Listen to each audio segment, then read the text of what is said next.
It's Nikki here, and I just wanted to talk to you about an experience that I had that might shed some light on what Generation Z and really any generation needs more than, I don't want to say more than anything, but a lot. So I want to share this experience with you. And I had an interesting conversation today with a student who was struggling with fear and low confidence. And I must clarify, though, that she's not a student of mine. I just tutor her, and she's in a non CI language class. And so, for my language teachers, you'll know what that means and the implications of that.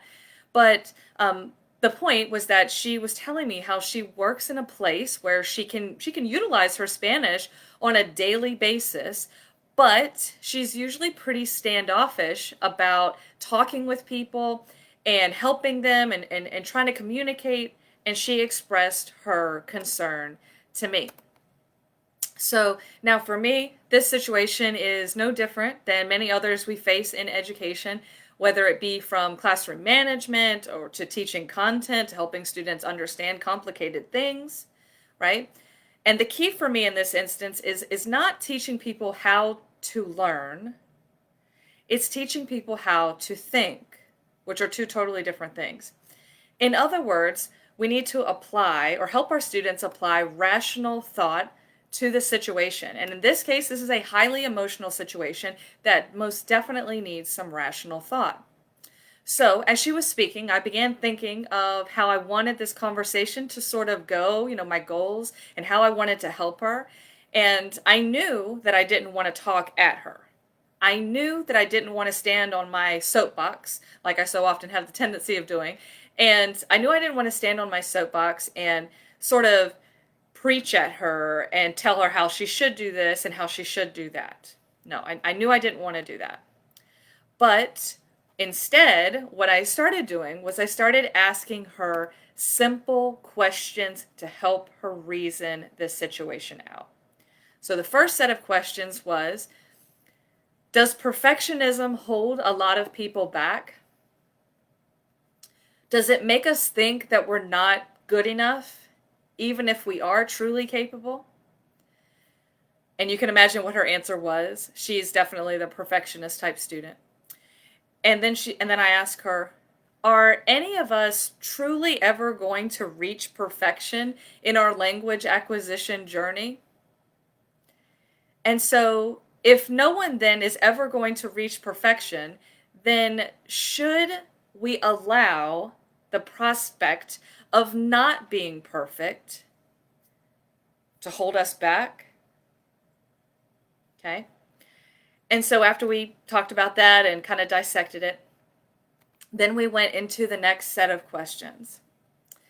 And I asked her, I said, is it reasonable to conclude that some people who come into your place of business who cannot communicate very well in English may feel some sort of anxiety or stress or embarrassment?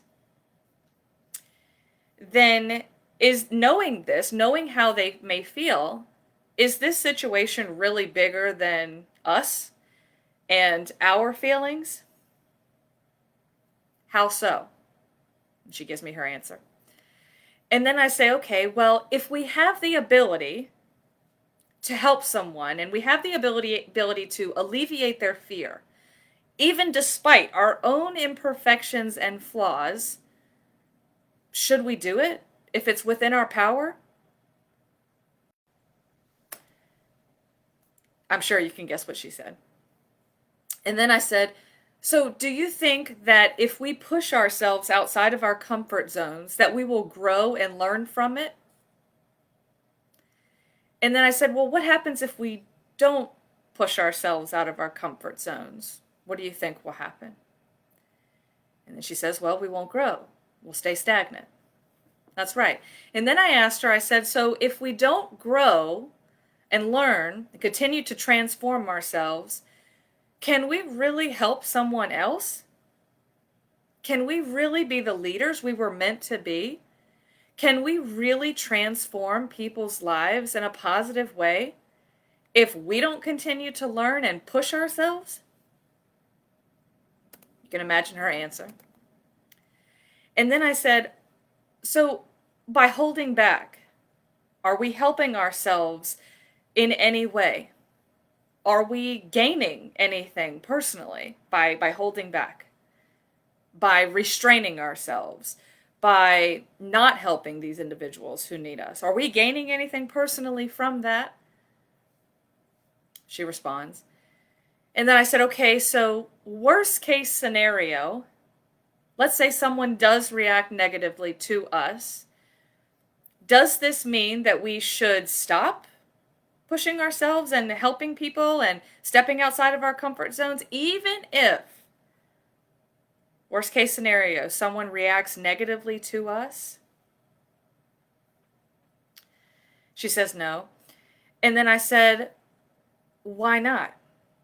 Worst case scenario, let's say that you feel embarrassed. Somebody reacted negatively to you. They laughed, they snickered, they judged. Why does this mean that we should not stop trying to help people and do the right thing? And then she said, well, there's a bigger purpose behind it. And I helped her to understand, yes, there is a bigger purpose behind it, right? It's even larger than our own motivation to succeed. So then I asked her, do you think that there is anything more that we could be doing other than pursuing excellence in all things and helping people to understand truth and to help people to transform their lives? Is there anything more valuable than that? That if that's how we should spend our time? Is there anything we could spend our time doing that's of any equal or higher value than that? And she says, no. So I said, in all cases, you've learned something when you push yourself, when you put yourself out of your comfort zone. In all cases, you've learned something, you've grown, and in most cases, you will definitely help someone. They will most definitely appreciate what you've done for them. And in all cases, you've done the right thing. So then what do you have to lose? And she says, nothing. And then she said, whoa, you should be a life coach. And I was like, no. But anyway, the point is that this is all about reasoning, right? Teaching is all about reasoning. It's not about indoctrination or activism or this or that. It's about rational thought, right? At least that's how I feel personally that it should be. And this is something that schools do not teach. They teach you how to learn, but not how to think. So anyway, I just wanted to share that information with you, and I hope that you found it helpful. And if you have any questions, feel free to book a call with me, or you can join my free Facebook group. And I look forward to talking with you soon. Have a great day. Bye.